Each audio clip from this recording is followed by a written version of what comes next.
jadi ayat tiba heulana iskuari lamun aya nu heotan berarti minimalnya aya turunan kupar Mekah heotan coba ge misalnya aya Ki Haji keur susuitan tanyakeun heula ku ari Mang Haji ngaran sa anu bin sa kadituna pasti ka Abu Jahal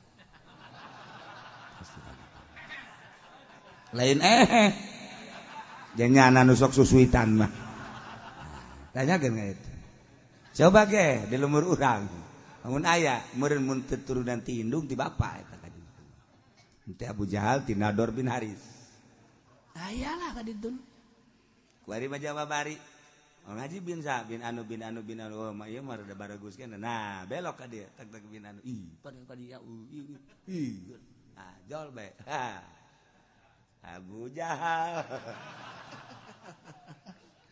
asa pastilah anu susuitan gitulah sebab eta keturunan kan ai uyah moal TS ka luhur kana pasti kajen goku bahagia kayak budak leutik keneh padahal mah di tengah-tengah keluarga pedagang tapi getol ngajina getol tanpa ditita salatna getol ke ieu teu sembarangan ye bisa getol kieu ye jeung baca Quran nepase budak keneh nah tanyakeun anak bin sa anak zaitun kadituna pasti aya bae wali Allah al kitu kadituna Bismillahirrahmanirrahim Cek Ibrahim bin Adam teh raja sanggeus raja enak kermujuhna jadi raja aya pikiran hayang jadi wali raja hayang jadi wali sebab nya nama pinter jadi macaan kitab neuleuh ulama-ulama aing si bisa teu jadi wali nya keur jadi raja kunaon nya keur hees di luhur aya nu macul di luhur istana kotrek macul nyana langsung keluar heuy saya eta ulah sia keur naonan macul cekena teh bacul si di luhur istana deuk melak naon atuh sarua bae cenah deuk hayang jadi wali si di luhur kasur hadi Ibrahim bin Adam sial ka aing cenah langsung ke jero deui nya aduh horegan bener oge cek ya yang jadi wali HSD di spring bed jadi raja atuh sarua jeung macul di luhur sungsuhunan wah teu beres ya cek Ibrahim bin Adam gas aing eureun jadi rajana jadi raja batur bakos kitu tah kuari mah jadi camat we hese ka jadi bupati mah komo hese mun bisa mah saumur hirup paju ulah paeh-paeh Masya Allah meureun ku ngeunah-ngeunahna teh jadi pejabat Ibrahim bin Adam eureun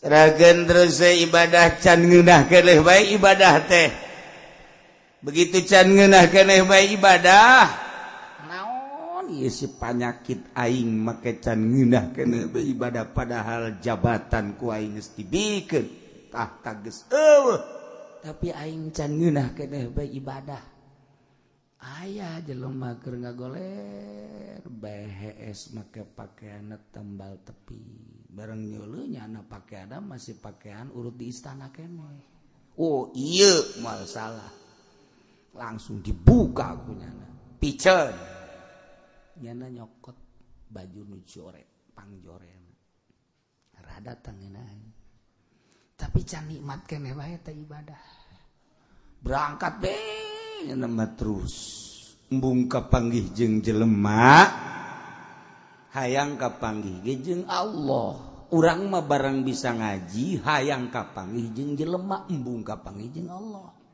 wah cenah kos kitu amat ge buktina hayang diondang tah eta teh agapan hayang kapanggih jeung manusa nu kos kitu teh aya ku di jelema na tuh etapannya menerima pendaftaran siswa baru ngajauhan Allah teh kos kitu teh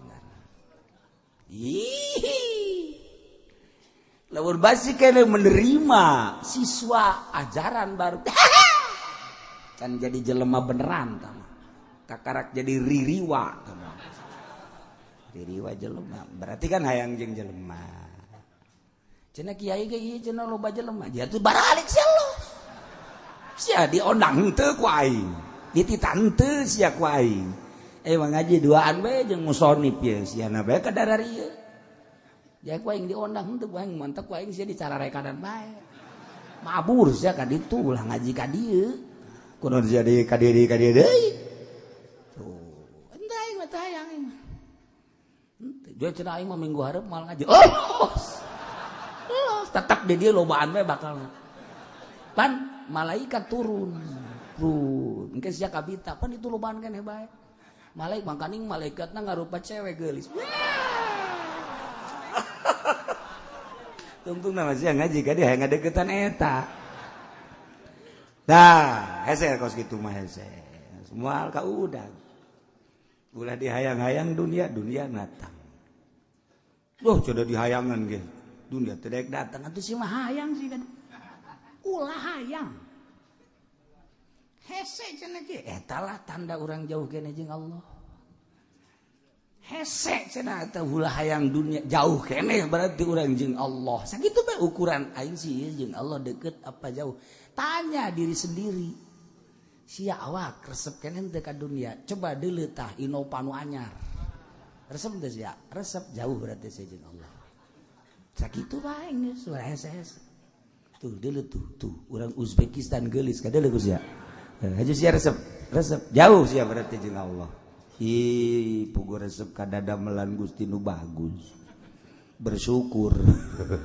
nah podol sero sia segala bersyukur segala naon tuh Ibrahim bin Adam masih kene can nikmat kene bae ibadah naon ieu si aing ieu kakarak neuleuh jelema kadeuleuna dahaga jas nginum padahal aya batok aya gelas tapi jana make leungeun bae nginum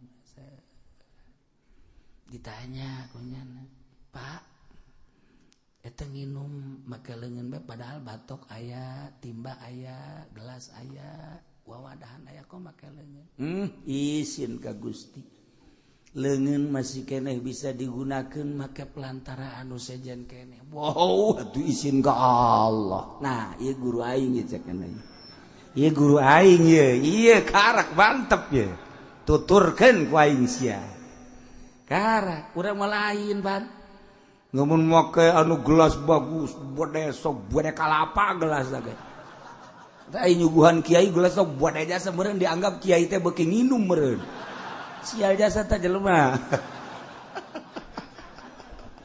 jahun jana bahwa kiai beuki nginum padahal mah kiai si eta ya Allah ya Rabbi tah set baju geus cumplang-campli nginum geus tilok make wadah kuaring jabatan geus ditinggalkeun tahta harta wabeh sebatang kara ka Allah karak nyai-nyayan ngeunaheun ibadah Masya Allah cak Ibrahim bin Adam mun nyaraho kabeh jelema nikmatna jeung Allah niscaya moal hayang jelema kana dunia geus manggihnya geus usul ilallah nyana di dinya leumpang barang leumpang hareuda eueuh cai begitu asup ka pakotaan nah aya ye kolam renang ieu nya langsung we asup ka dieu dijaga tek Pak di ka mana mun cek ngomong urang ieu cenah panas awak rek mandi mayar di dieu mah lain semata-mata asal asup mandi mayar nyana ngaragap teu boga duit langsung di dinya blek ceuri tukang mayarna ge dinya kaget cerik los boga duit moal kowe meuli asup. Beja ka bosna. Aya nu ngabejaan bahwa aya jelema teu boga duit hayang mandi tapi nyana teu boga duit. Heulah cek bos. Beuki ceurik bae. Ceurik. Aya jelema nu deuk mandi datang ka dinya. Nyahueun ieu Ibrahim bin Adham. Nyahueun bahasa itu ya, Bapak, kunaon ieu ceurik? Deuk mandi cek kana teh ya, tapi teu meunang. Nu mandak teu meunang, eueuh jang mayar. Hayo kukula dibayarkeun. Hayo pangbayarkeun. Embung, hayo dipaksa ge embung. Embung dipamah. Teu ulaman. Kunaon atuh bangke ceurik sapira mandi? Terus lobaan teh jelema nongton Ibrahim bin Adham ceurik. Kulantaran deuk asup ka kolam renang teu boga duit teu meunang asup. Deuk dibayaran teu bisa embungnya. Kulantaran lobaan jasa ayeuna Ibrahim bin Adham langsung huda. Dulur-dulur kabehan kula mah ceurik lain yang ceurikan pedah. Kula teu boga duit deuk asup teu meunang lain lah sapira kolam renang. Naon ieu? Panjana bisa ceurik tadi ahuk-ahukan. Ku hari bisa teger gitu. Sapira mandi teu kudu di kolam renang ge gampang tuh di walungan, tuh di sawah ambalayah cai. Tapi ieu ceurik cenah kunaon? Ceurik teh ieu kula mah inget di akhirat. Hah? Ketika kula hayang ka sorga kemudian jang meulina. Kudu bogana dilarang. Setiap jelema teu boga jang meuli teu meunang asup. Tah nu dipikiran ge goblok. Kabeh tara rungkul nya cenah. Sapira kolam renang. Geus pikiran ku sia berangkat deui nya. Kos kitu wali mah. Ngecohkeun urang, ngagocek-gocek nya. Gagocek cenah sugan urang pajar heueuh bae teu boga duit jang mayarna. Ceurik horeng nya nama mituturan ka urang. Di dunia ge teu boga duit deuk asup ka dinya hese. Lah padahal mah teu sabaraha ke di akhirat. Ketika batur arasup ka sorga lantaran aya jang meulina. Urang ketika nuturkeun hayang ka sorga, tanya salat eueuh, tanya zakat eueuh, tanya puasa eueuh, tanya haji eueuh, aya ge riya malulu, gambrung. Nah, ieu eueuh jang meuli. Kabeneran nyadar jadi pejabat, teu make Al-Qur'anul Karim. Wah, cak malaikat rante. Wah, nyokot rante na sabuah deh tangkal kalapa. Ai jelema nu deuk di rantena sagede si Juned. Bodean rante. Wah, di rante. Iya, pikir tah. Orang mikiran di dunia dong masa kikira lah sapira dunia. Tapi engke. Kuari huhahehe, urang pedah sugih huhahehe, pedah jadi pejabat huhahehe, urang pedah jadi jelema gagah engke sia meuli henteu ka sorga. Asal teu boga jang meulina sorga ditempatkeun di nu hiji deui. Di mana? Lah pokona zeu ge nyaho lah di nu hiji deui lah pokona. Asal teu asup ka sorga beh tempatna di nu hiji deui.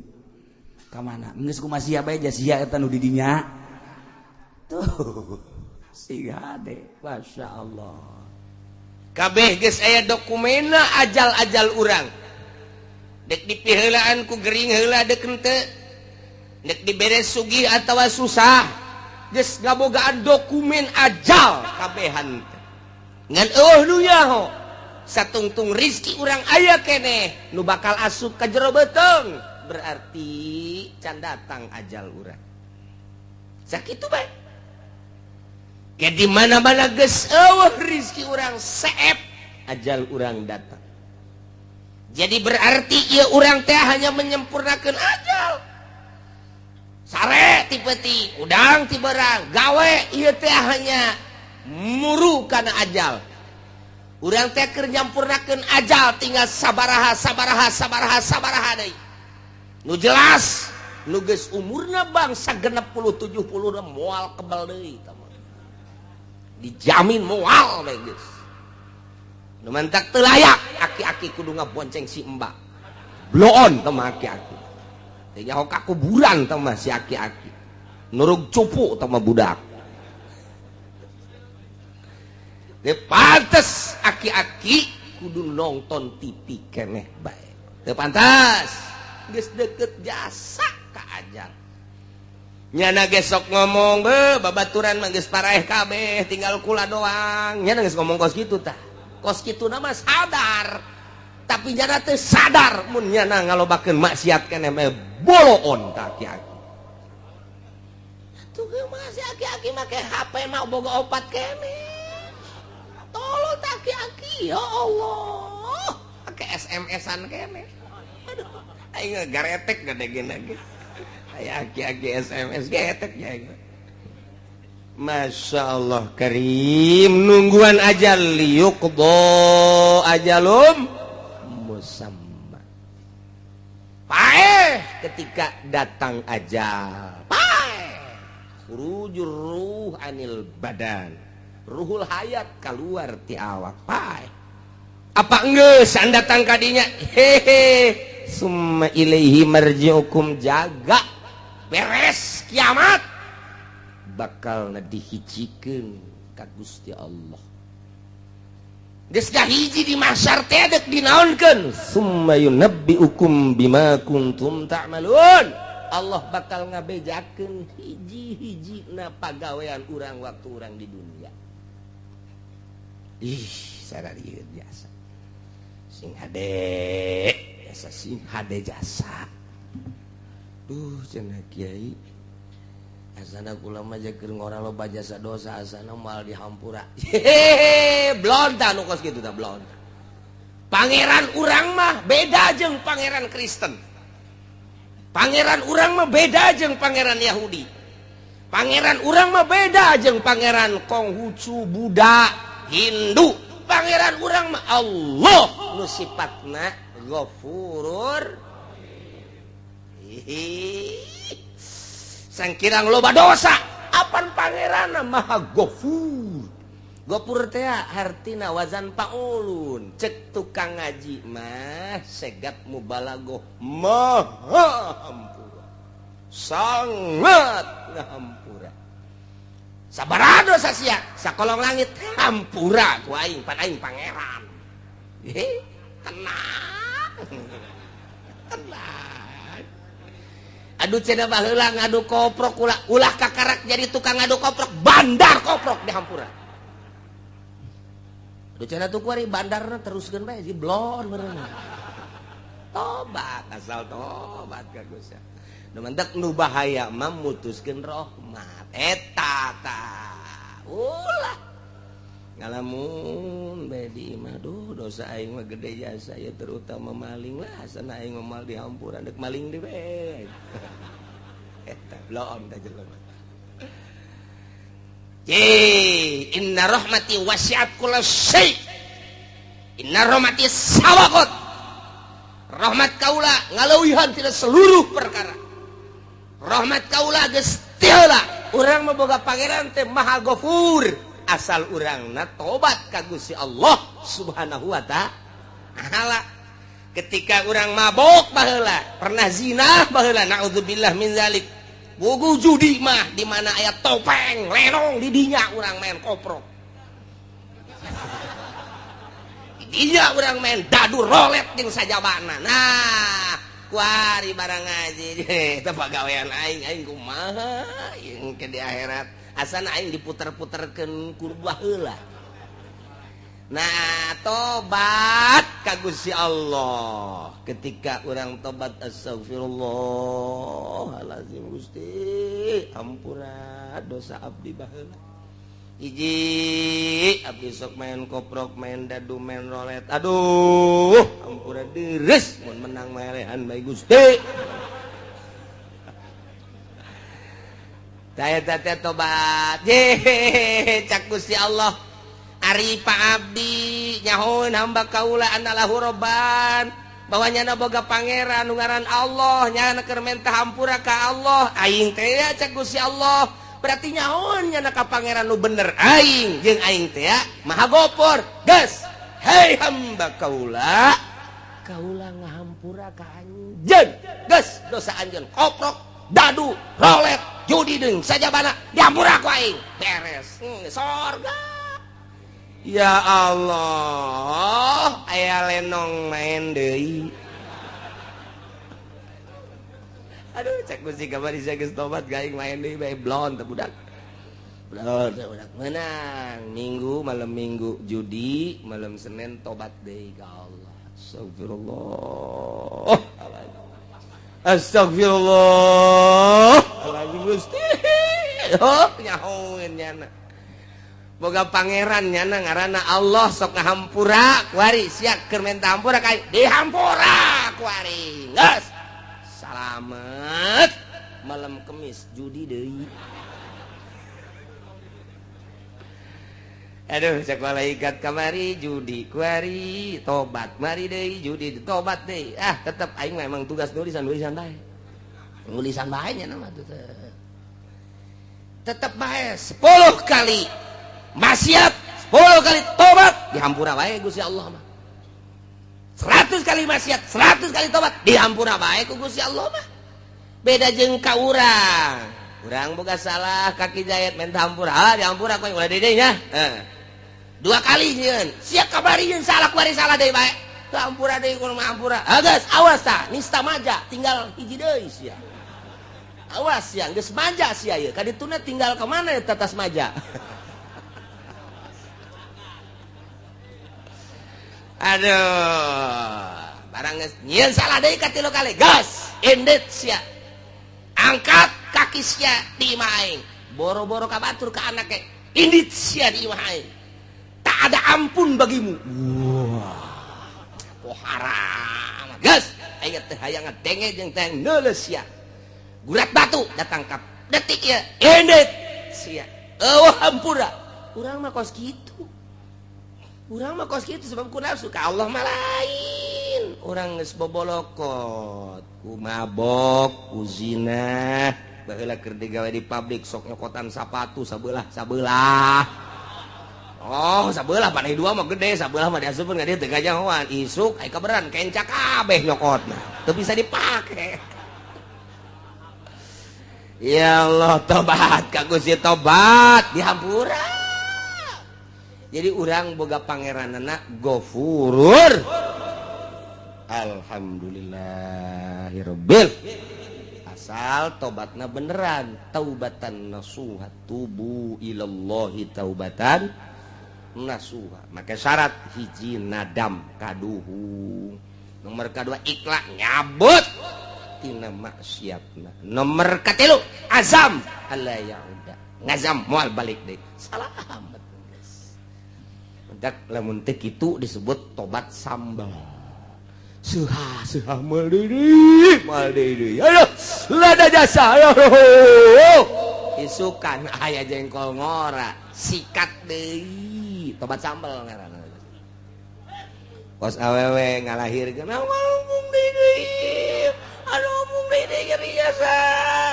Menang 40 pe huhahe melendung deui. Tobat sambal kos gitu kan. Aduh, Masya Allah. Dihitung-hitung deh, geus 14 anak. Eleh, kotok ngileung-leung. Tuh masalah sih. Katerusanana ieu. Wa huwal qahiru fawqa ibadihi wa yursilu 'alaikum hafazah. Berarti Gusti Allah teh maha luar biasa lantaran ilmu gaib aya di Gusti Allah kuncina eueuh saurang-urang acan nu nyaho nu ngaheeskeun Gusti Allah anu ngahudangkeun Gusti Allah nu ngalempangkeun digawe Gusti Allah kemudian paeh terakhir ge nu ngamaehkeunana Gusti Allah deuk saha deui atuh nu leuwih ti Gusti Allah jamual aya nu mantak wa huwa Gusti Allah teh al-qahir anu ngalindih anu maha kuat anu ngelekeun luhur Gusti Allah fauqa ibadihi ngaluhuran seluruh hamba ulah macam-macam Allah nu ngaayakeun ti eueuh apa aya hiji perkara nu aya teh tanpa diayakeun ku Allah moal aya menang eueuhkeun Gusti Allah.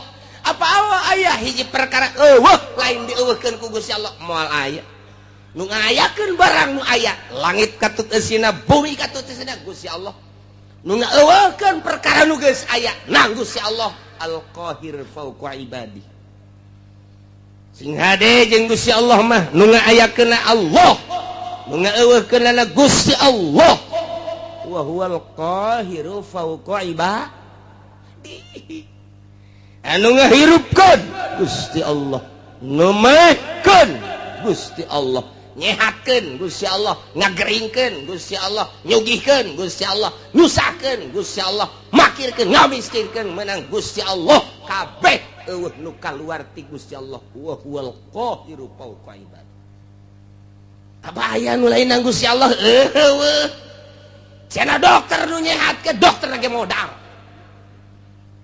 ulah waka kabatur sia dokter sia bae heulanan leg-legan Gusti obat teh modar-modar keneh bae nang Allah berarti ulah dikira urang berobat ka dokter lamun urang itibat nang dokter kudu maca 2 kalimat syahadat sing hade nu nyugikeun cenah bos urang bos lage kadang-kadang susah deui teu saeutik nu kamari ieu sugih ku ari susah embungeun jana susah cak Gusti Allah susah sia susah bae gabari di zaman gusuran di tahun 72 mulai tahun 70 hiji asup gusuran ke pasar kemis tanah teangan saukur 75 rupiah murah jasa jelema ngajar ruang meuli simking meuli ponik sepeda teh wah luar biasa tahun sakitu tah kulantaran atuh abah kula mah henteu gusuran atuh kula mah makena henteu ponik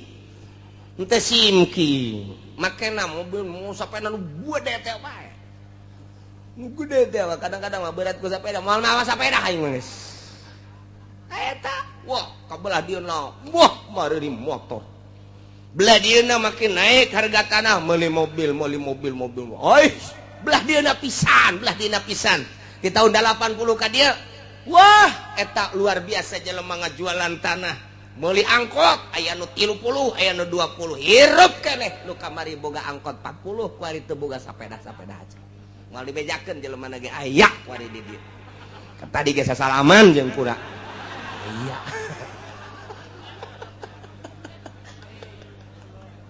aya ya Allah lalakon harta sing hade daekeun jeung hayangeun nya teh eta teh kada teu kuawa susah sia kamari sogih sia turunan Muhdi Bupati Muhdi luar biasa raja di Kabupaten Tangerang moal aya 2 Bupati Muhdi wawasan kahareupna luar biasa sehingga tanunyeun jembatan Cisadane kemudian di belah dinya teh aya terminal sisi jembatan di dinya aya terminal eta hasil pamuhdi kula keur sakola SD begitu datang gubernur Jakarta dicacat ku gubernur cak gubernur teh pamuhdi pikirannya terlalu pendek ini paling 10 tahun kita berwawasan harus 50 tahun ke depan 10 tahun penuh ini di sini jangan di sini cek leli buat terminalnya walaupun enak sekarang 10 tahun bener baik nah iyalah gubernur Jakarta sakara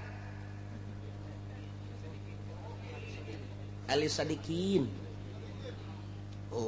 ulah naing jeung sia mah Ali Sadikin wawasanna luas bener tapi di alam sebab naon nyana menciptakan sebuah terminal anu luar biasa strategisna di daerah Gondrong Cipondoh asup kadinya di Pasar Kemis Balaraja asup kadinya soal strategi diakui tapi soal ke depan paling 10 tahun baheula kula inget bae istimewa Pak Ali Sadikin memuji Pamuhdi sugih Pamuhdi teh eureun jadi bupatina pelepas teu kudu dicaritakeun ku hari Masya Allah keluarga terus kebelah dia namun kukula dicaritakan ketua DPR Tangerang di zaman harita nyaho kula kok bisa nyaho babaturan abah kula berangkat ke Mekah pada tahun 75 ngahiji di dia waktu aya anu nipu di Pasar Kemis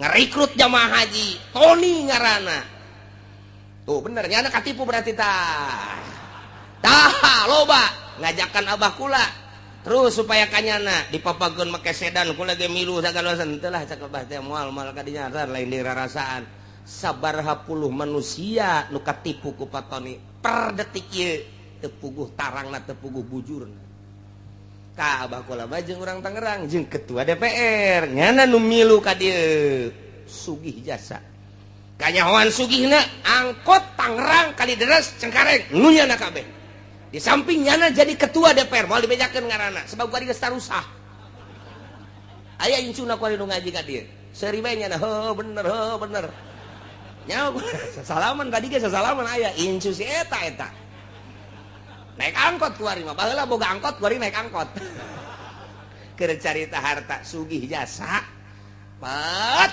susah jasa kuari nang saha eta nang Allah wa huwal qahiru fauqa ibadi Soeharto 32 tahun ngajabat luar biasa hartaku jadi korup wah luar biasa nu ngadaharna lainnya rugi amat menang hese beleke hasil korupsinya di sidang tetap dihareupeun Allah di Rabbul Jalil nu ngadahar nu ngalebok lainnya rugi henteu otak pikir tah nyana nu di sidang anak nu ngeuna anak lagi bakal di sidang deui bae sarua bae namun perjalananna teu beres rugi amat jang pemikiran urang jijah nya aing anu kitu neangan kunaon batur anu menikmati deres mun teu disiksa nang saha eta Allah nu ngakitukeun wa huwal qahiru fauqa ibadi lenser Soeharto jambungeun lenser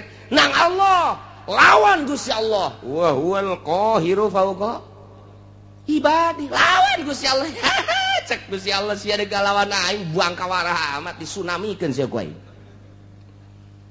di Denmark nyaci maki Kangjeng Nabi Muhammad di Amerika nyaci maki Kangjeng Nabi Muhammad demo di unggal negara teu dilingseuh ku negara ku pimpinan negara masing-masing dek kaluar ti Indonesia teu meunang di berbagai negara dek demo teu bisa tinggal ngadoa ka Gusti Allah Kangjeng Nabi nu Gusti Allah abdi nu Gusti Allah nyeri bae tapi apa daya ieu Gusti abdi mah nyanggakeun ka Gusti dibere angin badai Amerika wah luar biasa parem kerugianna $590 triliun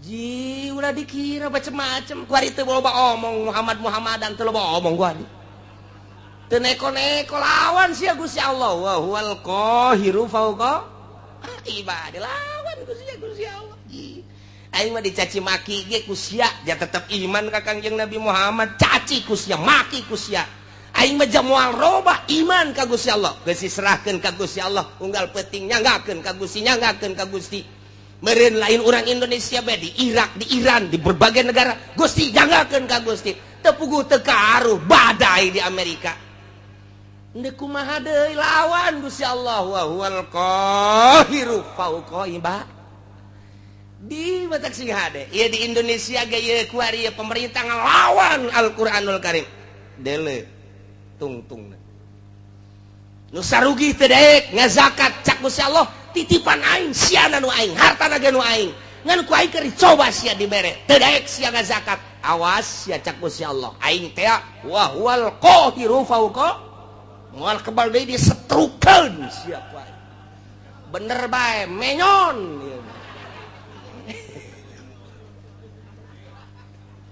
nu menyon ka katuhu nu menyon ka kenca nu leumpangna ingkleug-ingkleugan janu sugih eta teh ku sebab teu daek zakat rasakeun sia Allah ma wa huwal qahiru fauqa ibadi wali Allah ma asal geus teu daya teu upaya geus gado ajang bangsa jeung umatnya ngakeun ka Gusti jadeg ngalawan kumaha tuh dek ngalawan kumaha aja bejana asal ngalawan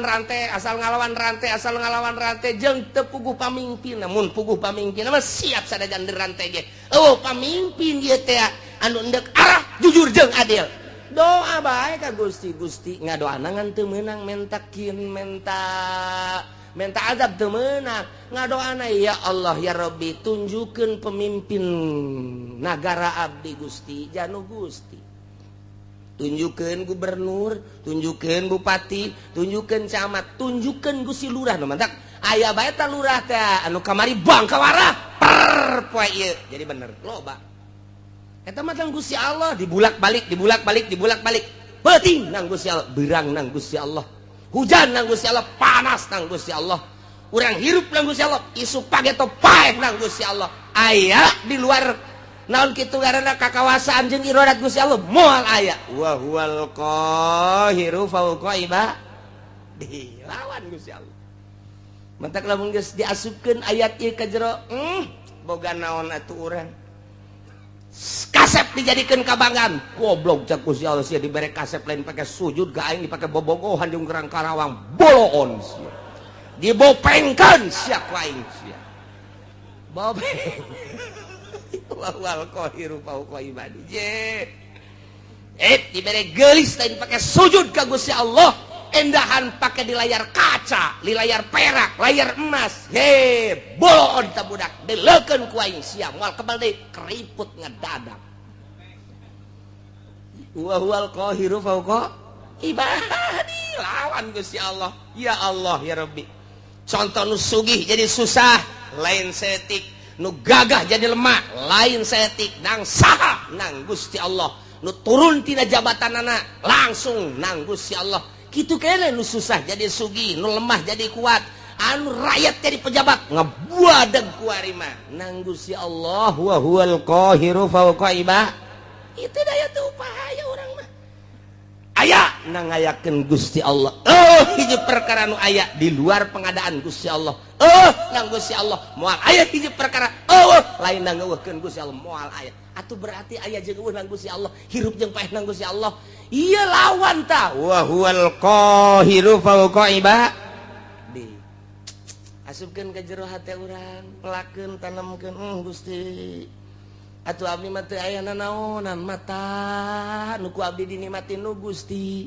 waya dicokot mah dicokot bae engke makan rabun-rabun ceuli du pake ngadengekeun sagala kanikmatan suara-suara nu Gusti supaya toma ditorekeun ku Gusti eueuh nanaonan contoh tatangga abdi geus teu neuleug geus teu ngadenge dicabut ku Gusti meureun isu page toma abdi Gusti nu Gusti seserahan urang ka Gusti nyerahkeun sadaya-daya ieu irung bisa pake hirup udara nage nu Gusti anu ku urang dihisep ka jero kaluar ka jero oksigen alam ti Gusti sing hade teh ketika ku urang dihirup aya di dinya teh nur ilahi jadi makrifat ketika kurang dihirup kadinya aya tetapi panyakiteun jadi darah tinggi hirup kurang jadi virus dan lain sebagainya itu ya orang menang Gusti wa huwal qahiru fawqa ibadi sing hade dihalangan ku dokter make masker teu meunang aya penyakit asup nu pangheulana kena penyakit nu make masker iya tuh guys kok itu bae tuh ti Gusti Allah sakadar suruat sareat mah ye horegan lamun geus cak Gusti kitu bae geus teu bisa ngan memeh datang ka hakikat eta urang dikudukeun bersyariat tetep kudu bersyariat aing mah diuk bae dahar teh dahar ge ku bagus geus datang encan sia kadinya geus datang encan lamun kayakinan sia geus datang kadinya bakal bener tapi lamun sakadar ngadenge surah encan kayakinan mah bisa payah kalaparan sia ulah tetep bae sapoe geus nu mere dahar mah nginum ji aing jadi kos kieu ya geus jadi kunang-kunang poa payah geus kurang keyakinan sebab naon sia keyakinan ka Allah na melalui naon coba heula mentak tama kudu ditungtun ku guru thariqah untuk mencapai hakikat lantaran make contoh-contoh kapan ji keyakinan teh aya ilmu yakin aya ainul yakin aya hakul yakin lamun urang geus datang ka hakul yakin dicontohan ku cak-cak teu kudu hese Imam Syafi'i mah dina hikam nya nama nyonton make cak-cak urusan rizki teh kumaha cak-cak cicing bae iber henteu ka mana henteu nu datang dahareunana ka nyana atuh naonan tareungit datang ka nyana coba jeung panyakit eta reungit nyanana cicing be cak cak cak cak cak cak cak cak cak cak cak cak cak cak cak kunaon tuh reungit ka dinya caplok paneta dahareun nu datang ngaranna dahareun tah mun urang geus boga kayakinan model cak cak meunang cicing bae urang geus lamun aya kiai cicing bae kiai cak cak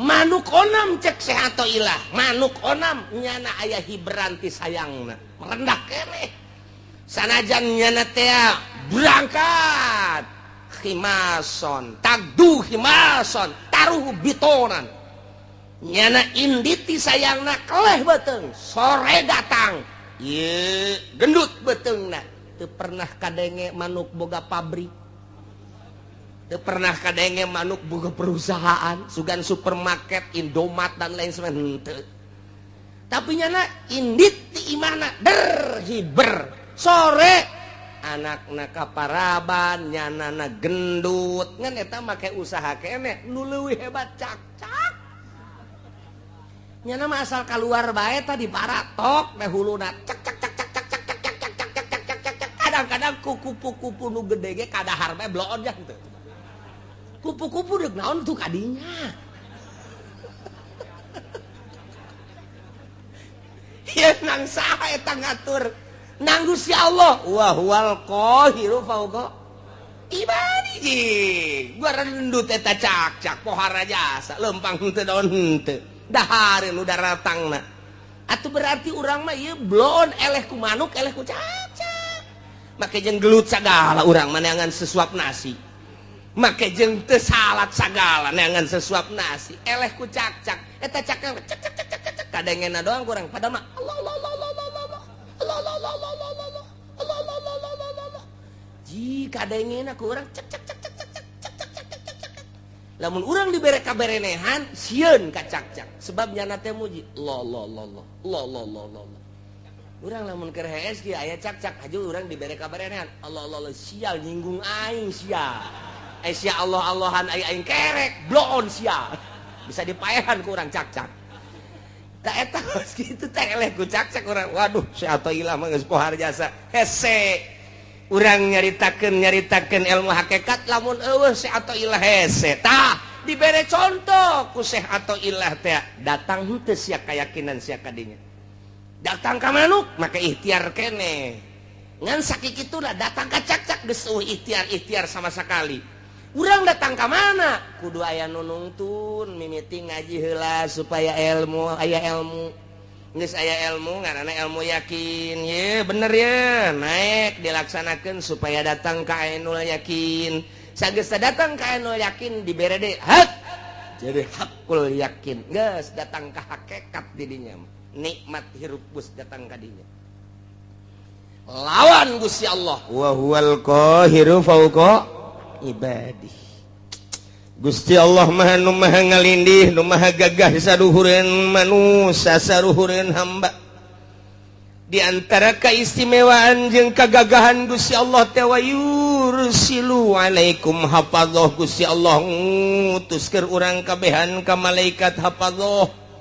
Malaikat hafadzah teh malaikatun tusi amalakum malaikat anu tukang ngitungan jeung nuliskeun kana amal-amal urang.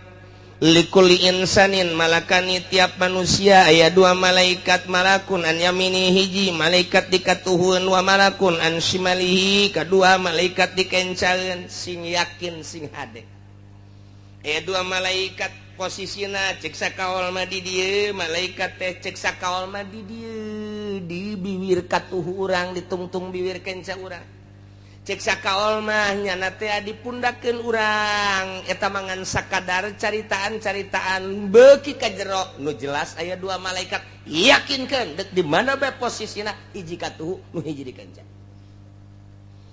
nu belah katuhu teh ieu nyana tukang nyatetan anu bararagus faida amila hasanatan katabaha sahibul yamin di mana orang berlaku baik ditulisku malaikatmu aya dikatuhun orang salat orang puasa orang zakat orang ngaji orang sedekah anu kanyahoan amal-amal orang mah kanyahoan kabeh ke ku malaikat moal aya anu kaliwat kecuali nu aya di qalbu urang malaikat ge teu nyahoeun pokona mancak di dieuna ge pancak di dieuna tah malaikatun tusi amalakum pagawean berarti pagawean zahir dicatat kabeh jang diangsongkeun engke ka Gusti Allah do bakal ditimbang teh ya catatan amal urang engke bakal timbang catatan amal urangna ngejedog di dinya di mana-mana beramal goreng wa idza amila sayiatan qala sahibul yamin li sahibis shimal di mana-mana urang sebagai manusia ngalaksanakeun kagorengan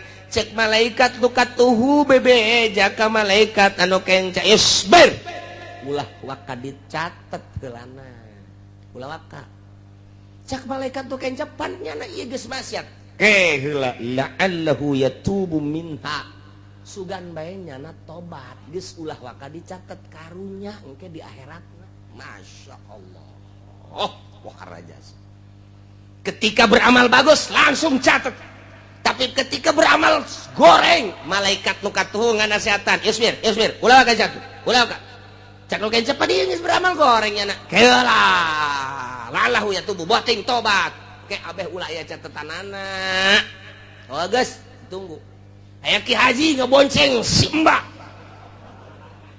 cak anu katuhu ulah ka catet ulah ka sabar heula sabar oh tobat beres balik Ki Haji seserian mantap jasa terus sabar apa ya sapeting sapeting nyana teh masih seserian kan we kakarak cak nu kencak mah ya catet atuh geus ku situ mah catet tapi lamun berang nyana ngabonceng simba ngabonceng Lampung putih gede adat penting natasi Gusti aduh renganan eta lain mah rom Gusti haram nyana nyekelan kacangkeng abdi aju ku abdi direm susuna karasa katonggong aduh eta jahenya gede cenjekna susuna sotobat Gusti ka Gusti moal deui tuh teu dicatet kumaha teh cenah cak nu kenca teh geus tobat geus coba boleh catet namun datang ka isuk deui nyana teh datang ka perlakuan nyana datang ka ngalakukeun can tobat ya catat Masya Allah mendak sing ade dua malaikat na ieu lah wa yursilu alaikum hafazah dua malaikat jadi akhirat buku urang aya dua hiji nu belah katuh nu hiji belah kanca dihijikeun dibuka satu persatu tet salembar demi lembar salembar demi lembar tenden di mizan timbangan nu kenca tenden di mizan engke mizan nu katuh nu ieu mizan nu kenca nu ieu beratan buku nu mana urangna aya di tengah-tengah di dieu sedengkeun timbanganna segede dunia nu deuk ditembangna segede Haji Asep leutik jasa cek urang atuh tah teu kudu gede-gede naon eta nduk nembongkeun kadahsyatan Gusti Allah buku ditimbang amal teh katuhu jeung kenca cek urang dihadapkeun ka dieu urang geus beureumbaan ka mana ye aduh puyang urang makanya ditonton ku manusia kabeh Haji Asep maju timbang teh cek Haji aing kumaha ieu lalakon koteng masih kena oyak-oyagan tah jelema ge mah nuluku nu kiceup-kiceup ngenca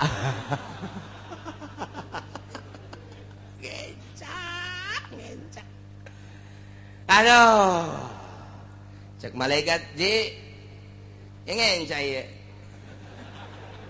aya amal naon emang kita coba amal naon itu nupang dahsat-dahsatna aduh ieu sok ngaboncengan simba SMS-an teu katobatan eta bahaya sih ada dan lain-lain duh masyaallah inggis jasa wa yursilu alaikum hafadzah hatta idza jaa ahadakumul maut, di mana sehingga datang hatta goyah lalakon hirup urang tadi dititipan dua malaikat datang ka paeh salila hirup urang terus bae diapingku dua malaikat nu mantak minimal urang teh izin ka malaikat ketika urang asup ka WC malaikat teh cicing di lawang WC eta teh neuleukeun urangnya na teh nu mantak dina ahli tasawuf masuk ka WC ge make samping lantaran bener di luar manusia teu ningali tapi ka malaikat mah neuleukeun cek malaikat aduh cek haji cek malaikat komo lamun awewe mah dideuleukeun ih aya naonan eta kan malaikat teu boga nya nama lain awewe lain lalaki jadi dileuleuh gitu ih aya kacangan Nih urang isi asup ka dinya sia ada mentak diuk ulah kena komo datang make naon karangaranna tilam. Nah hirup urang dititipan dua malaikat, ieu malaikat raqib nu ieu ngaranna malaikat atid. Ta eta teh datang ka maut hatta idza jaa sehingga di mana datang ahadakum da kasalasiji aranjeun kabe al mautu pae tawafat rusuluna nah mautkeun ka eta ahad yakne ka urang rusuluna utusan kaula nu agung cak Gusti Allah sa malaikat nu sejen deui ta mah al malaikatul muwakkaluna biqabdil arwah malaikat anu diwakilkeun ku Gusti Allah jang nyebutan roh-roh manusia bahasana rusuluna jamatina rasulun rusul numadak al malaikatul muwakkalun malaikat tu diwakilakeun ku Gusti Allah tita nyabutan berarti loba malaikat eta anu nyabutan ngan pemimpin nama hiji malaikat Israil hiji nyanata ngan anak buah nawah geus teu kaitung layu sudah moal ka itu mantak dijamakeun rusuluna geus aya utusan anak pemimpin hiji malaikat Israil hayang nyaho sagede kumaha eta malaikat Israil teh mun hayang nyaho kagedeanana eta teh lir teh beda jeung piring nu dihareupan ku manusia dunia teh segede piring segede eblek jadi manehanana neuleukeun sapoena dua kali isuk-isuk jeung sore-sore dideuleukeun ku malaikat Israil neuleuh ka lauhil mahfuz neuleuh deui ka eblekna atau ka dunya ka sore-sore neuleuh deui ka isuk-isuk neuleuh deui nu mantak dideuleuh lantaran cek mujahid ju'ilatil ardu limalakil maut misla tosti cek ieu mujahid ti Kangjeng Nabi dijadikeun bumi pikeun malakal maut ku gedena malakal maut lir teh beda jeung ngaharupan pinggan atau ngaharupan piringnya tanawalu minha hina izin manehanana bisa nyomotan langsung lantaran sagedena piring atuh deka mana sia dicomot atus piring atuh sagede piring geus deka mana sabaraha miliar manusia piring di jero piring malakal maut kitu percis sakumaha ngahareupan piring bae ya Allah ya Rabbi dunia kulluha baina rukbatai malakil maut dunia sakabehna kaluhur 7 lapis langit kahandap 7 lapis bumi ieu teh baina rukbatai malakil maut aya dina dengkul malakal maut leutik ajumanehanana ieu neule sapoe sapeting teh 2 kali neleukeun anu ragragti mustawan sidratil muntaha Sidratil Muntaha teh hiji bentuk tangkal kayu didinya daunna teh aya ngaranan manusa hiji-hijina. Didelekeun ku malakal maut asal geus geus kuil. Saya nya Jepri. Geus kikituan. Tabeh kitu heula 40 poe. Eta geus mayit berarti tinggal ragagna doang. Tangkal Sidratil Muntaha nu teu kadeuleuh tungtungna ku Kangjeng Nabi saat eta. Ku gede-gedena tangkal Sidratil Muntaha. Ku malakal maut teh didelekeun eta asal geus daunna. Nah, dideleuk ka jelemana. Sia. 40 poe geus mayit tah. Sebab geus kitu, tinggal ragag. Asal ragag ngek. Tak jadi kuil-kuilan heula. Mentek Abdul Qadir waktu keur muriang teh waktu keur muriang geus daratang kabeh careurik. Cek Tuhan Si Abdul Qadir leuleuh ka Sidratil Muntaha dibere dibukakeun hijab ku Gusti Allah. Ngarannyana masih manteng keneh. Encan kitu encan. Encan naon katukeun kitu ngaranna naon tah? Ngaplek, encan ngaplek.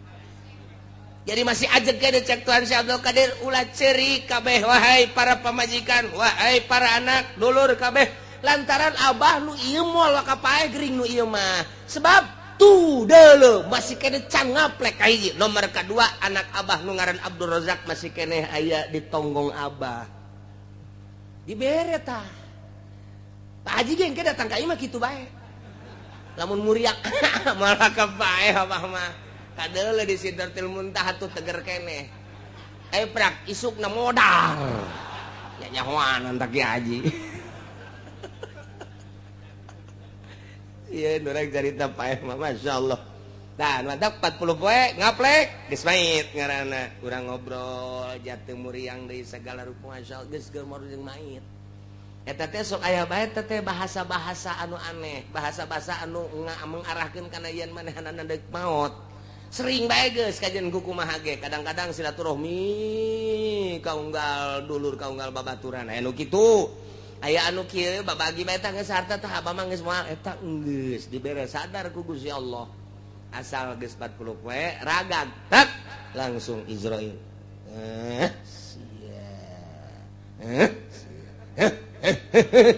asupkeun ka kantong set eta kantong eta teh mun kurang ditarik hirup deui kantong ruh. Ya Allah ya Rabbi endek lumpat ka mana tuh urang boro-boro ku Gusti Allah fauqa ibadih al-qahir fauqa nang ngadenge malaikat mah bae kos kitu mentek ulah sok bloon deui urang hirup ya Allah ya Rabb tah eta malakal maut Israil jeung para penggawa para hadam-hadamna nyabut nyawa ketika geus datang ka ajalna wa hum la yufarritun moal lalawara moal sembrono sehingga kasalahan moal aya nu paeh kasalahan moal aya cak ieu muriang nu ieu cager bugeun lantaran di ditu dan nu ieu tak cak urang salah ta malakal maut tah gigireun ieu mah nu geus geringat 3 tahun urang mah bisa kos kitu tah. Entah malakal maut itu gering-gering bae can gaplek mah di ditu tenang bae. Ngaplek kakara. Ieu sehat tinggal sehat geus gaplek. Cak malakal maut deuk ka mana sia? Deuk ka mana sia? Hidih jeung kabar sagala. Geus ngaplek bloon sia. Eta urang geus ngaplek itu mantak sing hade. Masyaallah. Eueuh nu kasalahan, eueuh nu sembrono wa hum la yufarritun. Yana yuqassiruna fiha fima yumarun. Moal aya lalawara. Naon nu diparentah ku Gusti Allah can waktuna hajar bae moal aya malaikat. Moal aya bahaya tuh. Emangna polisi di urang. Hakim di urang, jaksa di urang can waktuna ge. Hei, ieu mah geus waktuna ge lantaran nyogok. Eta teu kitu. Nya nama la yusuna ma amarallah. Geus kitu kumaha tah? Sumaruddu ilallah. Dibalikeun ka Gusti Allah. Cacak-cacak di Jakarta eueuh wali Allah meureun geus dibalikeun ku Gusti Allah. Perzinahan ambalayah di Jakarta, perjudian ambalayah di Jakarta, mabok ambalayah di Jakarta, pembunuhan ambalayah, copet ambalayah, ngebohong mebeh, dimimiti kelas DPR MPR datang ke pedagang ambalayah di Jakarta. Eta mah geus siksaeun Allah di Jakarta mah. Siksaeun Allah atuh di Jakarta mah. Masya Allah karim sagala aya di Jakarta. Urang asal boga jang meuli na bae hayang nu hideung meuli aya di Jakarta. Beusi panasaran hayang urang negro aya. Beusi panasaran hayang nu bude urang India aya. Beusi panasaran hayang nu putih urang Chinese aya. Beusi hayang panasaran hayang orang bangsa Indonesia bae dalam negeri Brebes aya. Aya, hayang cenah nu geol na lelet cara si Inul Karawang ambalaya. Hayang mana? Di Jakarta. Siksaeun Allah. Perzinahan. Perkumpul keboan. Ambalaya di Jakarta. Tapi diamankeun geuning ku Gusti Allah. Aya keneh wali Allah. Anu sok mentang mata tipe zikir muntayang ka Gusti Allah istighfar. Eta nu dideuleu. Padahal nyana mah geus teu kanyahoan ku batur cicingna ge meureun handapeun jembatan. Kadang-kadang mah di bede. Kadang-kadang ngan nu kos kitu bahkan teu nyahoan, kadang-kadang kanyahoan, kadang-kadang mah aya di tengah-tengah itu negarawan tapi teu kanyahoan sah. Cacak-cacak tuh nu sok istighfar tengah peuting muntayang ka Gusti Allah. Siksaeun Jakarta mah. Wah, jadi kiai teu kudu ka Jakarta atuh di benteng ge pohara. Benteng mana benteng? Benteng teh ieu nagara urang benteng. Tangerang. Benteng teh eta bentengan. Dongengna panjang urang mun nyaritakeun kunaon jadi benteng. Haju dirobah jadi Tanggerang, haju Tangerang. Jadi beda eta. Kudu boga dongeng sejarah.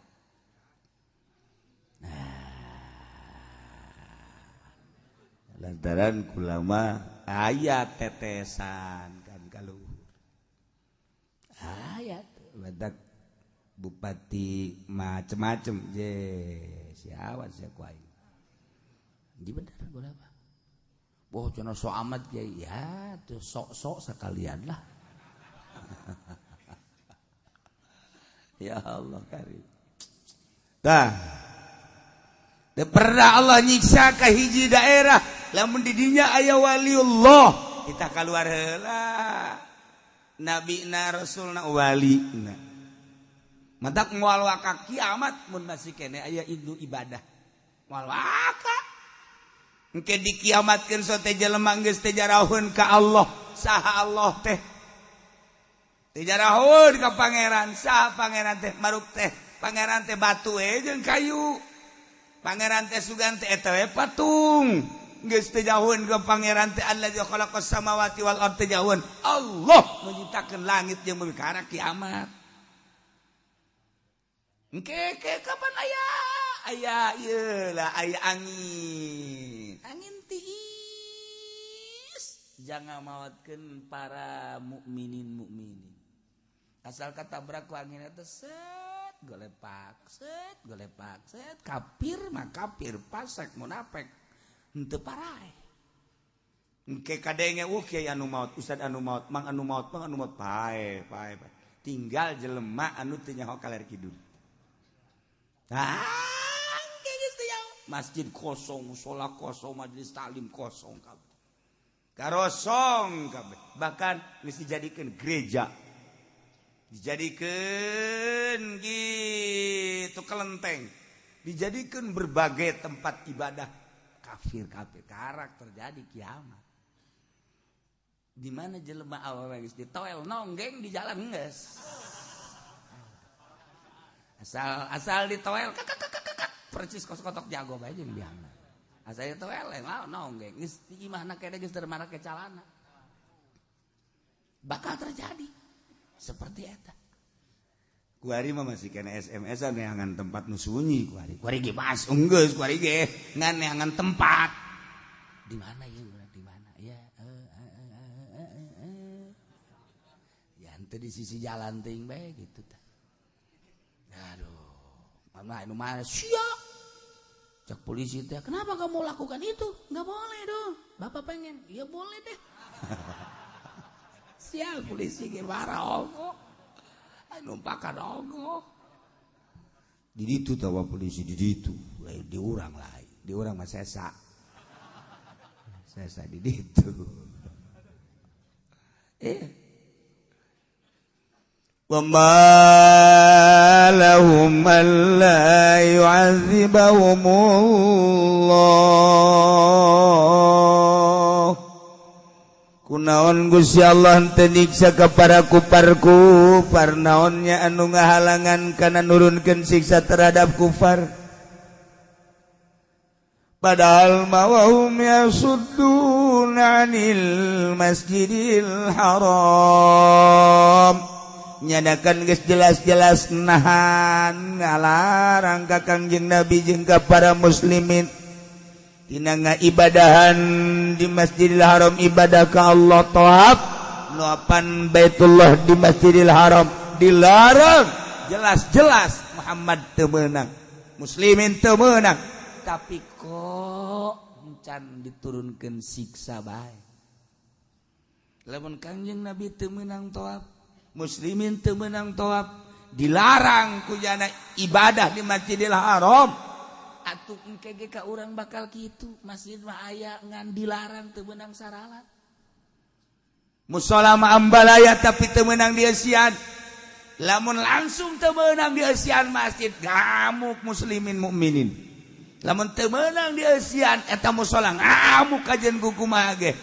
dengan cara nu lembut supaya ulah kaeusian kumaha sih nyeun nyana cara supaya ulah resep ka masjid leuwih resep ka televisi mulai televisi ngaganggu budak bae heula budak paraeh bapana budak kan geus teu boga budaya masjid budaya TV gitulah Yahudi jeung Nasrani kabelah dieuna terus dibongbroy ku olahraga kabelah dieuna dibongbroy ku berbagai kaulinan baheula mangan sakadar radio jeung TV kuari HP internet geus buguh Mbah Google main terus pohara jasa terus mun eueuh kiai nu rajin ceramah sanajan sok yang dibayar rada deureus bae gitu aya nya tah deureus kene rada deureus cacak geus eueuh nu karitu deukeupin kumaha nyaho ka masjid di mana ka salat di mana masyaallah karim nah ieu kompetisi ujung-ujungna kan kompetisi ayo kumaha ieu carana supaya resep ka masjid nyana kompetisi supaya ulah resep ka masjid budaya dikompetisikeun urang eleh nya nyana nyieun raramean terus nyana nyieun resepan terus urang kan berwatek resepan raramean tapi nyana bersikeras terus berusaha ngalengitkeun budaya ibadah urang budaya Indonesia budaya ketimuran tetep bae di urang teh masih melekat berkat wali-wali Allah anu terus nyana dakwah dilanjutkeun ku para murid-murid wali Allah datang ka ayeuna ge gode kepala nyana lamun urang ningali di Yordania lamun urang ningali di Uzbekistan lamun urang ningali di berbagai negara luar negeri geus rusak tapi di Indonesia Masya Allah karim anakna make kutang doang sakieu make celana pendek atau rok mini sapoe 2 poe 3 poe bapana ngagendengan neng atuh lagi itu asana abah malikat neng abah kuno kayak abah na ngomong deh neng Masya Allah Deuleu abah pan geus haji ai kiai mah lain abah tapi pan abah geus haji. Kuno. Lain gitu neng nyana terus beta bapana ngomong bae ngocoprak beta bapana teh. Kabelah dieuna anakna. Ide ti imahna. Oh, jangan deui ku bapana di Indonesia apa kos kitu tah. Datang deui ka kiai anak kula leungit cenah kiai. Sabar poe aya sabulan mah. Ye, pada sebulan geus kebal. Heeh. Emang dicarekan, eta pakai rok mini bae. Atuh, kutang nyang dulu, aduh, cenah atuh. Aja resep bae sakena teh. Atuh kitu ge ka anak mah urang lalikan, pan. Ge didoakeun deui ku kiai datang deui ka dieu. Sia tas di mana? Karena gak datang dicarekan deui bae. Sia tas di mana? Terus bae kesel cek nyana cek anakna. Aya cicing di imah dicarekan bae. Lain nyarekan abah mah tah pakaian minimal atuh tuur tah ulah kaluhur kitu atuh ieu mah negara Islam di Indonesia mah teu nyahoan bapana pacar negara Islam bae kunyanana ih si loba santri di dieu mah lika di kos kitu mah tungtung nama LDF nya lagi make sampi bae kuari masa korodong kos barong.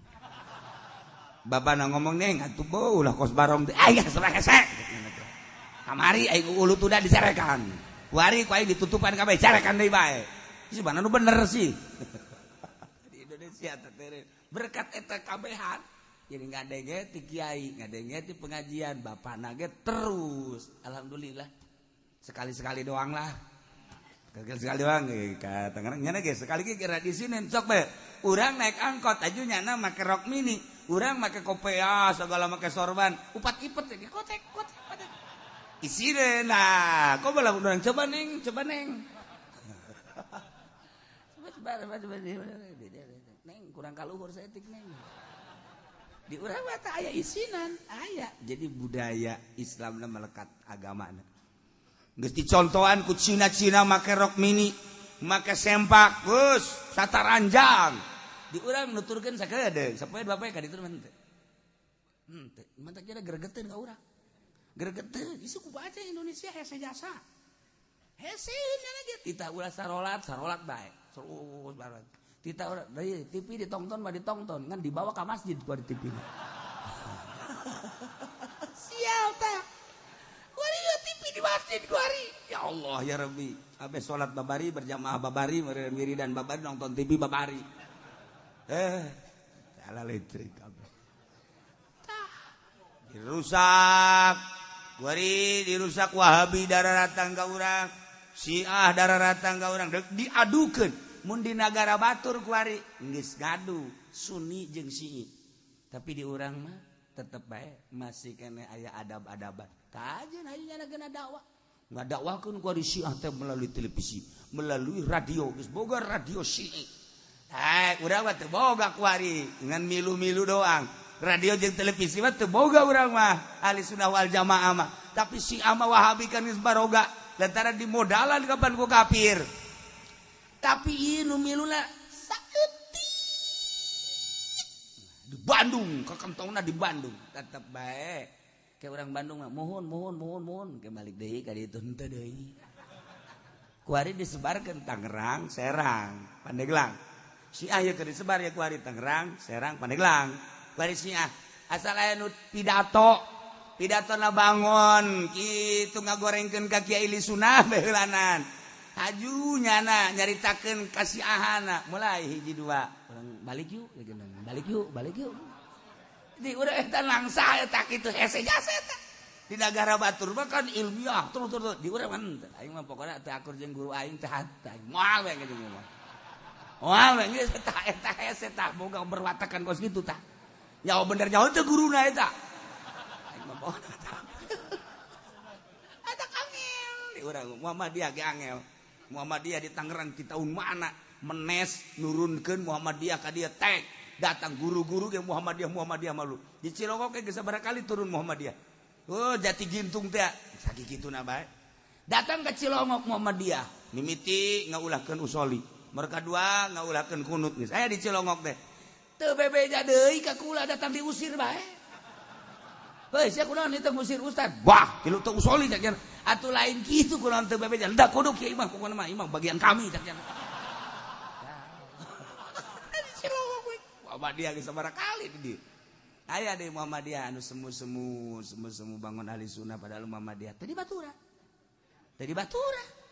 dia geus aya kos kitu geus bisa kudu teu motong Muhammadiyah cangka nyahoan sebab Muhammadiyah nama usoli lamun aya urang usoli lamun urang jeung urang ke kunut kalau mun salat sorangan bae teu usoli teu kunut jadi kanyahoan nya ya teh mah cenah bunglon teh mah kos kitu teh harerese tadi urang mah sok geura di urang di dieu terus Tangerang Serang Pandeglang hese dek ngembangkeun boro-boro Syiah eta lah ulah di aku hebat urang wali Allah baheula pohara jasa wali Allah pohara jasa kuari dibarangun dah dek dibangun gereja asal kadege dek dibangun be golok geus karari be nyaho menang nyaho eleh golok ngan nyana boga cara kuari dibelian tanahna nyeun perumahan tanah nu nyana nu ngabangunan nyana nyeun lah gereja teu bisa daya urang izin bupati deuk kumaha nah kuari geus aya pendidikan digelam pendidikan Kristen geus pohara jasa sekolah gereja geus aya jadi dia ditereup tadi dinya bakal aya pendidikan sekolah Kristen kemudian gerejana aya terus kabelah ditu aya deui bakal pendidikan geus aya tadina gambarna sekolah-sekolah Kristen di ditu gerejana geus aya urang ditingker belah ditu terus gereja paling nyana bisa kos kitu ningker tinggal urang eleh geus kujana kabeh heueuh deui urang diplomasi urang teu bisa urang mah senjata teu bisa teu boga ya golok asah golok sia itu mah pakai senjata pokona senjata tinggal senjata pokona mah urang hayu bat terus cenah ge engke sabaraha sia teh senjata teh pelorna nu paeh korbankeun ku urang 10 urang nyerang ka ditu make golok hayu beak geus kajeun anak urang 10 paeh kabeh geus urang terus nyerang beres geus eueuh deui tinggal cara kos kitu doang mantak awas golok asah bulan haji ya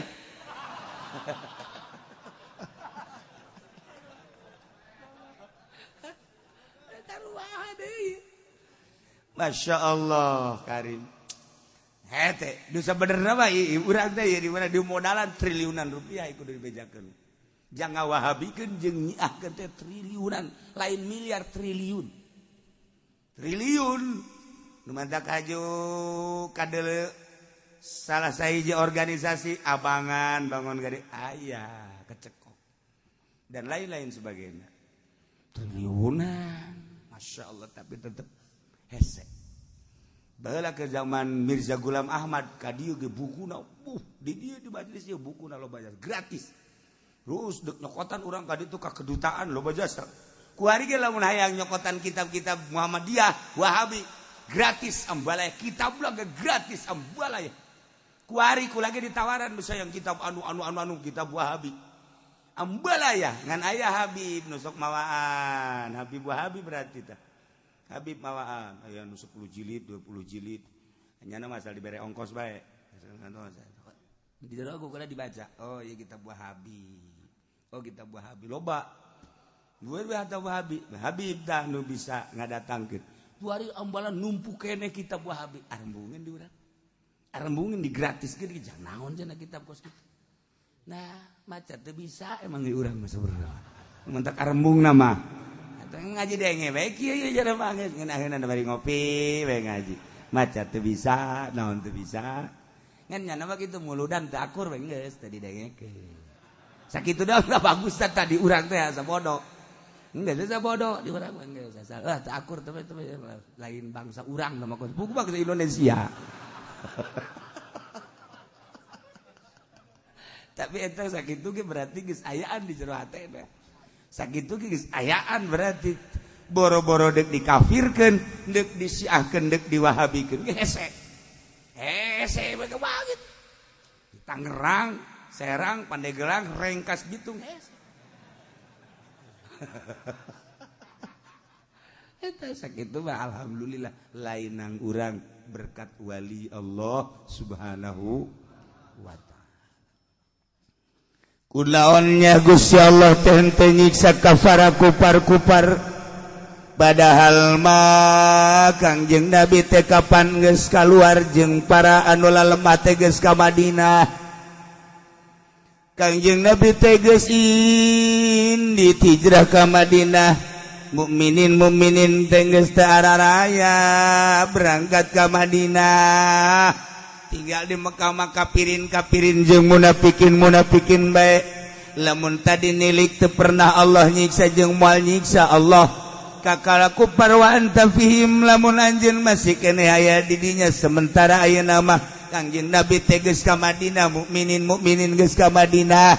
Wa hum yasuduna bari manehanana teh nyegah ka Kangjeng Nabi jeung ka para muslimin anil Masjidil Haram, berarti diusir Kangjeng Nabi teh titah ulah tawaf di Masjidil Haram. Muslimin diusir titah ulah tawaf di Masjidil Haram. Berarti kan ieu penghinaan, penganiayaan terhadap Kangjeng sehingga Kangjeng indit ka Mekah, indit ka Madinah. Kok encan disiksa keneh bae. Mempertanyakan nu tadi. Padahal mamanehanana teh geus jaram geus jegah ka Kangjeng Nabi tina ngaibadahan noapan tina tawaf di Masjidil Haram. Boga rarasaan bahwa manehanana teh ieu adalah pengurus Baitullah padahal mawa makanu aulia. Teu aya kupar-kupar teh eta penguasa Masjidil Haram, lain pengurusna sakumaha boga sangka manehanana bahwa manehanana teh anu ngurusan Masjidil Haram. Teu aya aulia penguasa pengurus Masjidil Haram mah illal muttaqun, kecuali nu tararakwa ka Gusti Allah nu ngimankeun ka Allah sebagai pangeran. Eta nu ngurusan Masjidil Haram lain kufar-kufar.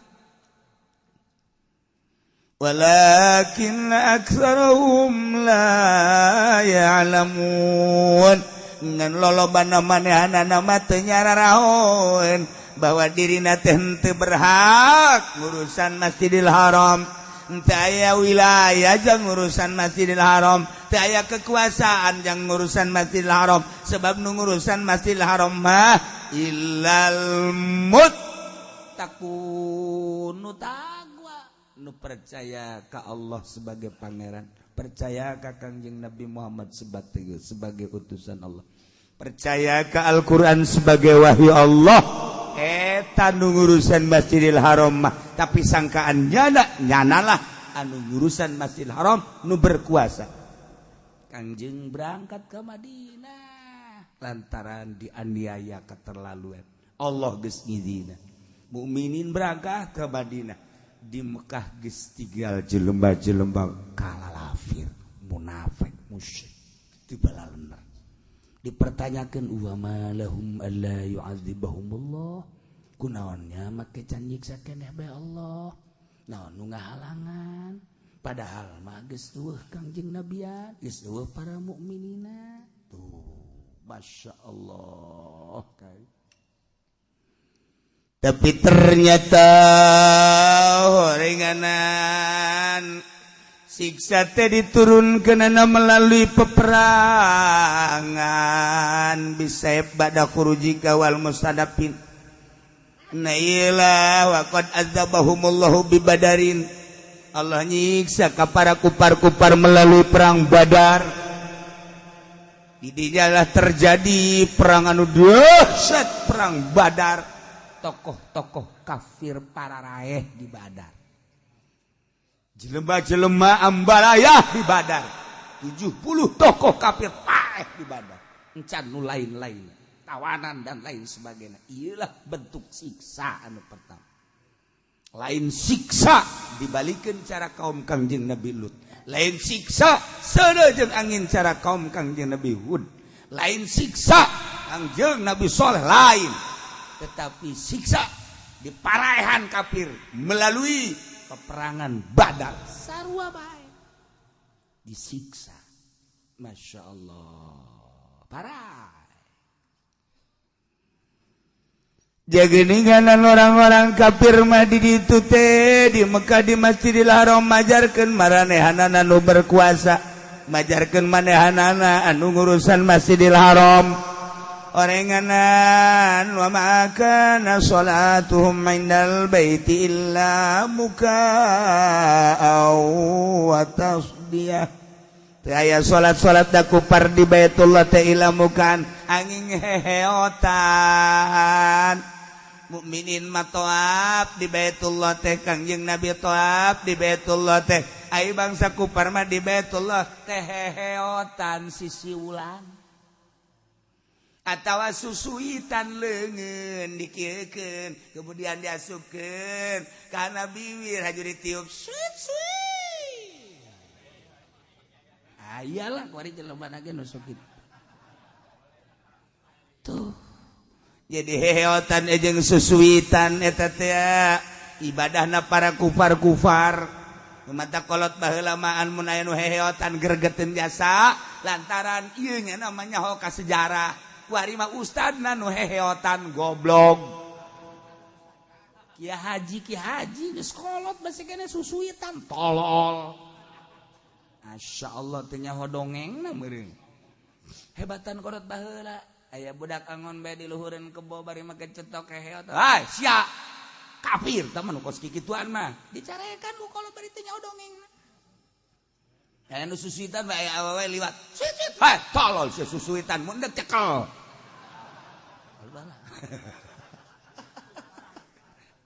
Ih, susuitan dicarekan urang kolot baheula mah. Hiji heheotan teu meunang lantaran eta teh pagawean kafir. Nomor kadua susuitan ulah itu keneh susuitan. Nah, trompet bage trompet. Dicarekan. Hapa siap pare teu trompetan kos kitu. Komo asup ka imah teu trompetan. Wah, hujan halu dikieu-kieu goblok sia goblok. Nang abah panen hararese sia teu trompetan di jero imah apa sia. Bu, aya ge teu trompetan di jauh nya teh. Asal aya bapada bae lumpat. Baheula mah teh kos kitu nurut ka bapa teh sieun ka bapa. Kuari mah jeung bapana coba trompet sia. Leutikeun abah mah gede yeuh. Sial dasa anak jeung bapa. Trompetan. Andak atuh urang kuari teu baroga beas. Meuli kudu bage duit. Yang boga duit kan kudu jadi karyawan di pabrik. Pabrikna kan teu meunang karyawanna kudu urang Cina bae. Urang teu deui kumaha аюh. Ayo sia. Hararese masyaallah karing baheula mahmur biasa. Wahara tuh. Jadi orang-orang kafir di Baitullah teh heheotan. Orang kafir di Baitullah susuitan. Orang kafir di Baitullah tasdiaq keprok-keprok. Eta jangan nama ibadahna kos kitu. Guys, mulai ti kuari kamari mah urang teu nyaho ieu, beusi aya nu heheotan. Ayo, cekal urang. Ayo. Harusan mana sih jeung aing? Ye, lain dicaram. Ulah, kuari beusi aya nu heheotan, beusi aya nu susuitan, ulah. Pagawean kafir. Pagawean kafir aya di Quran eta. Bacakeun ieu. Wa ma kana sholatuhum indal baiti illa muka'aw wa tasdiyah. Teu aya salat para kufar indal baiti Baitullah ta illa mukan kecuali heheotan, susuitan, wa tasdiyah jeung keprok-keprokan. Masyaallah kan.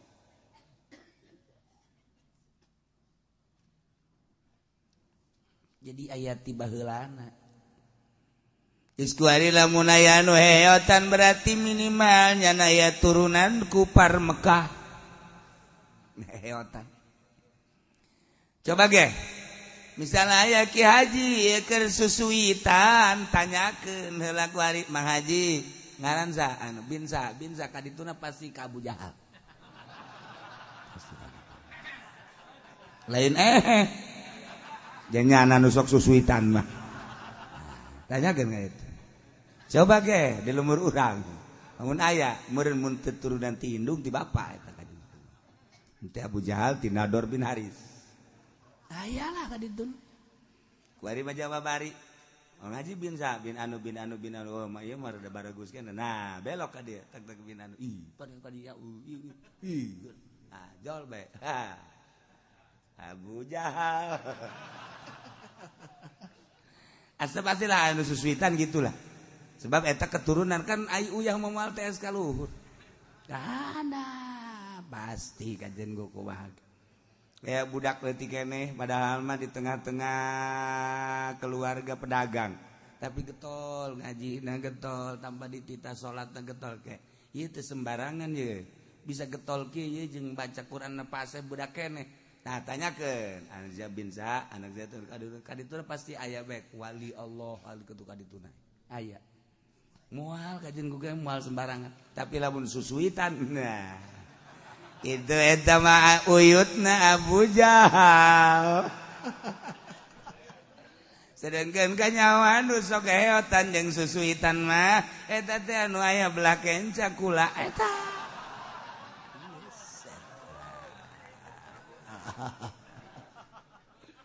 aduh ya Allah ya Allah Gusti orang aya ti ditu da ieu ayat deui jelas-jelas ayat jelas ayatna masyaallah geus terjadilah peperangan dipertanyakeun teh horeng kuari terjadi sampaikan ka paeh 70 tokoh encan nu lain-lain waduh sakitu henteu seimbang peperangan teh antara mukminin jeung musyrikin Mekah tetapi Allah mere kagagahan ka mukminin menang Badar teh nu mentak fadzukul adzaba bima kuntum takfurun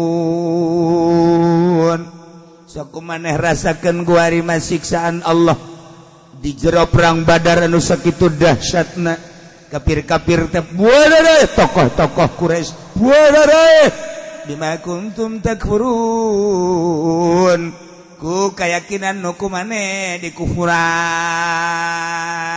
nah ieu di dunia encan di akhirat ieu teh kakarak siksa dunia ajur kupar-kupar Quraisy engke urang nonton di akhirat masyaallah kari kuari kupar-kupar anu ongkang-ongkang katongton ke ku urang di akhirat ditonton ke ku urang di akhirat aya bendera-bendera nah hiji-hijina kelompok ngabogaan bendera tak sing hadeke di akhirat udah salah milih bendera kusineangan PDI engke di akhirat moal aya mengenai Golkar jika ada ulah engke aya liwaul hamdi ngaranna bendera Kangjeng Nabi Muhammad sallallahu alaihi wasallam benderana alhamdulillahirabbil alamin la ilaha illallah Muhammadur Rasulullah ayeuna teh iman mah tetep teh kadeuleu bendera eta atuh kuari ge kan bendera loba tuh aya resepna ka Golkar bae kan aya resepna ka PKB bae resepna ka PDI bae dititah diulah-ulah ge malah ributnya nah di akhirat ge diajakan ke urang ieu bendera sorga mah teu bisa aing mah dekat dieu bae ceknya PDI